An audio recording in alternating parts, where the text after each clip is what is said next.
부동산 쪽으로 좀 한정을 하면 누가 찐이라고 생각하세요? 이 사람은 진짜 찐인 것 같다. 찐은 안 나오죠, 시장에. 찐은 강사님들 중에서는 저는 찐은 없다고 봅니다. 그 얘기는 저는 100% 찐이라고 말씀드리지 않는 거예요. 왜? 정말 찐은 부동산 투자만으로 먹고 살 수 있어야 된다고 생각해요, 저는.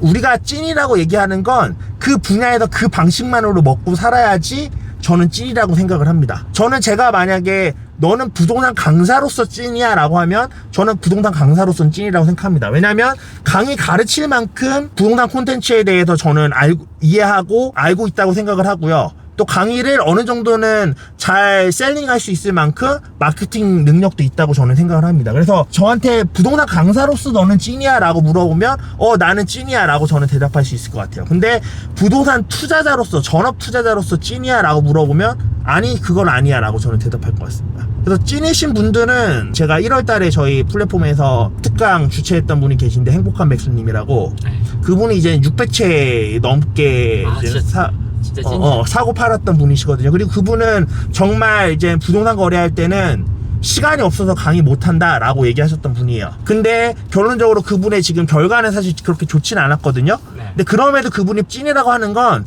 찐은 저는 결과로 얘기하는 게 아니라고 생각합니다.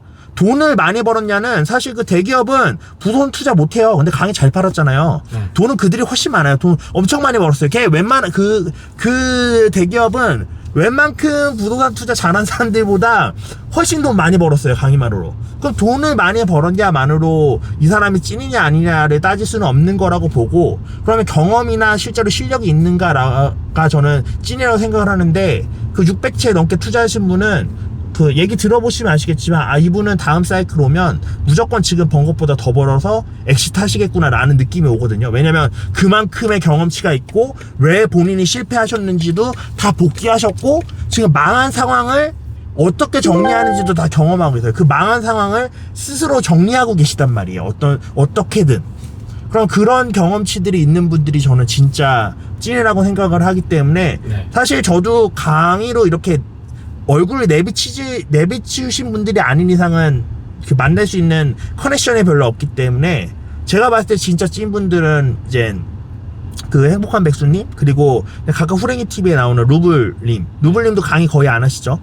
강의를 해보시면 아시겠지만 강의를 많이 하면 답사 많이 못 다니고요. 그리고 부동산 시세 많이 트래킹 못 하고요. 왜냐면 강의 준비하고 강의 운영하고 이런데 시간이 생각보다 되게 많이 소모돼요. 그래서 제가 항상 제일 첫 번째로 걸러라고 하는 기준 중에 하나가 강의 많이 하는 강사는 걸러라거든요. 그렇기 때문에 저는 강의 많이 안 하시는 분들이 보통 찐이라고 생각을 합니다. 대기업 스타 강사는 찐이 아닌가요, 바생님? 당연히 찐이 아니죠. 스타 강사가 어떻게 찐이 됩니까? 이 강의 진짜 해보시면 알아요. 해보시면 강의를 이만큼 하면서는 절대 투자를 열심히 공부할 수 없구나 라는 걸 알게 됩니다. 무조건 100억 자산 가라는데요? 100억 강의로 벌었겠죠. 자산이잖아요, 중요한 건. 스마트 스토어나 온라인 쇼핑몰 하시는 분들도 매출만 얘기하잖아요. 근데 사실 그분들 매출이 많이 일어나니까 레버리지 엄청 땡겼을 수 있어요. 그러면은 자산 늘리는 건 일도 아니거든요. 순수익 매출 1억 나오는데 1년 매출 10억인데 순수익은 5천도 안 되는 경우 되게 많거든요. 근데 매출이 10억이 나오잖아요. 그럼 은행에서 대출 잘해주겠죠. 그럼 자산 늘리는 거 쉬워요. 마찬가지로 강의 사업을 하면 강의가 잘 팔리면 강의 엄청 잘 팔리니까 대출 많이 나오겠죠. 그리고 자산 늘리는 거 어렵지 않죠. 일순간적으로. 그쵸? 근데 그게 결론적으로 어떻게 됐는가의 문제죠. 그리고 자산을 언제 시점으로 파악했는지도 문제인 거고. 그래서 그런 분들은 저는 찐이 아니라고 봅니다. 근데 이제 이거는 부동산 투자 쪽에서 찐이 아닌 거고 사업적 측면에서는 찐인 거죠. 어떻게 보면 사업적 측면에서. 근데 아까도 말씀드렸다시피 그들의 근데 본질 콘텐츠가 사업 콘텐츠를 파는 건 아니잖아요. 그래서 저는 보통 저희가 이제 대기업이라고 얘기하면 그 시읒으로 시작하는 곳과 이응으로 시작하는 곳이 있는데 오히려 히읗으로 시작하는 곳은 그래도 조금은 좋게 보는 편입니다. 왜냐 거기는 사업 콘텐츠도 메인으로 같이 다루고 있고 실제로 외부 강사님들도 많이 모셔오기 때문에 아까 제가 이응한 시스템적으로 문제가 좀 있다고 말씀드렸잖아요. 근데 히읗은 그래도 외부 강사님들도 많이 모셔오기 때문에 강사님들 중에서도 괜찮으신 분들도 있어요. 좀 찐이신 분들도 있고 어떻게 보면 찐이 이 사업자의 마케팅 스킬이 만나서 아까 제가 원하는 대로 찐의 그런 능력을 외부로 표출시키다 이런 부분도 어느 정도 있는데 이응은 100% 내부에서 강사 키우잖아요. 네, 그러네요. 그러니까 그러면 거기서는 찐이 나올 수가 없는 구조예요. 그냥 지들이 원하는 자기 말 잘 듣는 강사 키워서 거기서 키워가지고 종교화 계속 시키는 거죠. 그렇기 때문에 저는 둘 중에는 그래도 히읗 쪽이 낫다고 보는 쪽입니다. 일단은 쉽게 버는 건 없다는 거 꼭 기억을 하실 필요가 있고, 예. 그리고 항상 맞는 정답은 없습니다. 그래서 어떤 것에 대해서 너무 강력하게 주장하는 사람은 거르시는 게 좋습니다. 왜냐면 나중에 대해서 저는 항상 얘기하잖아요. 얘기하고서도 틀리면 그때 제가 이런 거 잘못 판단했던 것 같아요. 왜냐면 이러하니까 라고 얘기를 하거든요. 그럴 수 있는 이유는 저는 제가 전문가가 아니기 때문에 틀릴 수도 있어요. 미래는 누구도 예측할 수 없어요를 얘기를 하고 가죠. 그래서 틀렸을 때 왜냐면 틀린 걸 얘기를 해줘야 되잖아요. 수강생들한테도 내가 틀렸었다고. 그러니까 나도 이렇게 가고 있었는데 잘못 간 거였으니까 이렇게 가야 된다고 고쳐서 얘기를 해줘야 되는데, 내가 너무 강력하게 남대에서 닦아면서 저 새끼들 다 틀렸어, 내가 나만 맞아 라고 얘기해서 이렇게 얘기했는데 나중에 알고 보니까 내 스스로는 이렇게 틀렸다는 걸 알았어. 근데 고칠 수 있어요? 바꿔서 못 말해요. 왜? 가오가 있잖아요. 일단 가락이 가락이 체면이 있기 때문에 못 바꾼단 말이에요. 그래서 그렇게 너무 강력하게 얘기하시는 분들은 저는 안 따라가시는 걸 추천해 드리고, 그리고 공투나 이런 것들도 절대 하지 마십시오. 저도 수강생이라기보다는 이제 지인분들이랑 공투를 한 게 있긴 하거든요. 근데 제가 공투를 했던 방식은 그분이 먼저 물건을 찾아서 괜찮다고 투자하고 싶은데 돈이 부족해. 그러니까 저한테 와서 검증도 받을 겸, 그리고 이제 부족한 투자금도 보완을 할 겸 같이 투자하자고 와서 제가 투자한 게 제 공투의 대부분입니다. 아니면 이미 투자를 해서 물렸는데 해결 방법이 없어.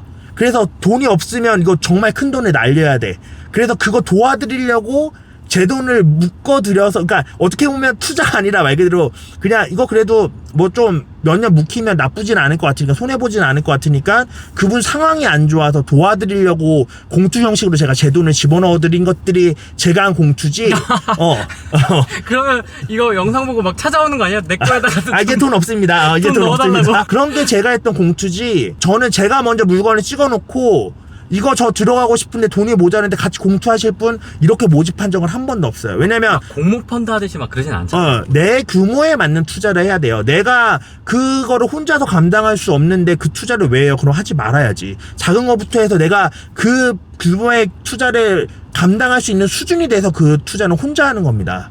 근데 제가 남들이 그렇게 했을 때 공투를 해주는 이유는 적어도 그분들은 본인이 확신이 있으니까 그걸 하고 싶은데, 너무 하고 싶은데 못하니까는 그런 거잖아요. 그럼 이 공투가 빠그레지더라도 나한테 뭐라고 책임을 묻지 않아요. 왜냐면 본인들도 너무 하고 싶었던 거고, 그리고 그게 중간에 좀 이렇게 고난이 있더라도 본인이 확신을 가지고 있기 때문에 그 고난을 견뎌요.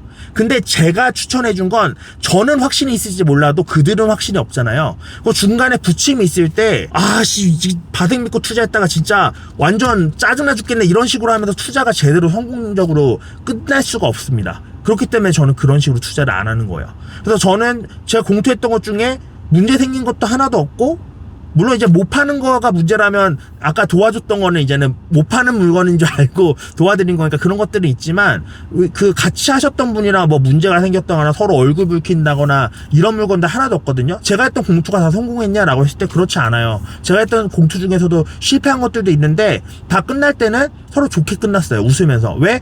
그분도 확신이 있어서 나한테 얘기를 한 거니까. 그리고 저도 검증을 하고 확신이 있으니까 그래 같이 합시다 라고 한 거니까. 그러니까 투자는 내 확신으로 해야 되는 거예요. 근데 공투를 하시는 분들의 대부분의 생각은 내가 잘 모르니까 저 사람도 돈 들어가면 믿을만 한 거겠지? 근데 그 강사가 돈 들어가는 거야 뭐가 함정인지 아세요? 강사는 그 들어간 돈을 컨설팅비랑 수강료로 다 빼먹습니다. 강사가 5천만 원 투자했죠?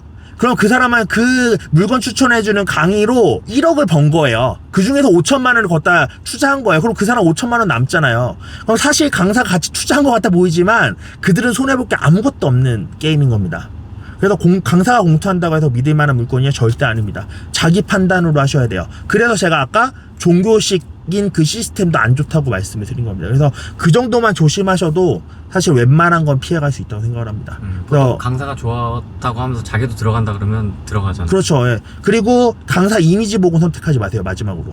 정말 믿을 만한 강사고 정말 이렇게까지 이 사람 정말 신의가 있는 것 같아. 막 유튜브 나와서 막 정말 수강생을 걱정하면서 막 눈물을 보이고 이런다고 해서 믿잖아요. 그래서 강사가 믿음직하니까 이 사람의 강의도 좋을 거야 라고 생각하고 강의를 수강하는 경우가 많은데 강사의 이미지는 얼마든지 세탁될 수 있습니다. 지금 연예인들 중에서도 저희 그 예전에 허준 그 도와주는 역할로 나왔던 그 여자 연예인분 있잖아요. 엄청 단아한 이미지였던 분.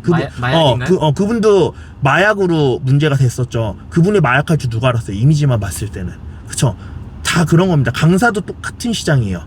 결국 이미지는 가꿔질 수 있습니다. 근데 중요한 건 뭐야? 컨텐츠를 보셔야 되는 거예요. 컨텐츠를. 강사가 좋아서 들었는데 그 초급 강의가 별로였다? 그럼 거기는 탈출하세요. 별로 추천드리지 않습니다. 요 정도만 주의하시면 되실 것 같아요.